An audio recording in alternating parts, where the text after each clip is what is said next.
Yep. Dr. Koopman, tell me about, let's start first with that U.S. Senate Right. seat. Because the Democrats, the polls have been very interesting, and we have two very different candidates in a party that we wonder where it's going to go.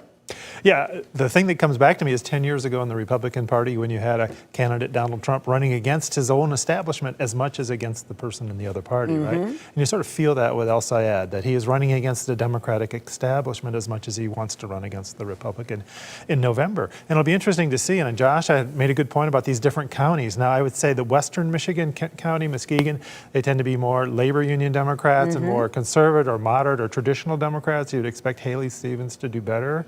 But if there's a way for El Sayed, how much does it go back all the way to Kent County and to Muskegon County too? Be an interesting thing to watch, right? But it is very much of a question within the Democratic Party. What are we going to be in the future? Do we stay the course and kind of keep the older guard, or is this a new generation with new issues, with kind of a whole different set of strategy and tactics than we've had before? And there's so much talk about whichever candidate wins the Democratic primary, who can beat Donald Trump. Right.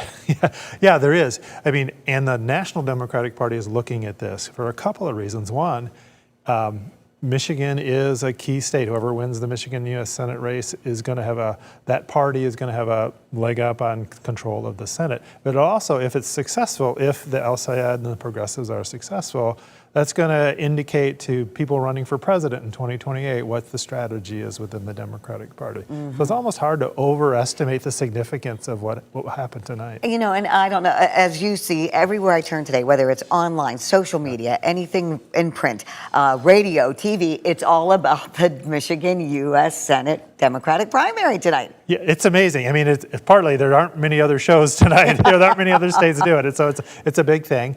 But yeah, El Sayed has had the younger generation or the more progressive generation of leaders in the Democratic Party here, Bernie Sanders, AOC, et cetera. And so they've welcomed the spotlight, and now here it is tonight, and we'll kind of see what happens. So let's go now to the governor's race, because we also have two candidates. This has been it's been a hard-fought businessman, Perry Johnson, spending his own money for his campaign. John James, endorsed by President Trump. Right. What are we seeing with that tonight? Yeah, it's been unusual. I mean, it's been unusual all the way through for the 5 or 6 months. We had 4 candidates for a while, and the early polling really had it evenly split between 3 candidates. Perry Johnson jumps in actually relatively late and ends up to be one of the 2 who lasts through the primary day. So it's always been a little bit uncertain. The one sort of constant is that Donald Trump has preferred John James. He went out pretty early, and the primaries, Republican primaries, are still, at least statewide, are still competitions for who is most loyal to or who most connected to President Trump.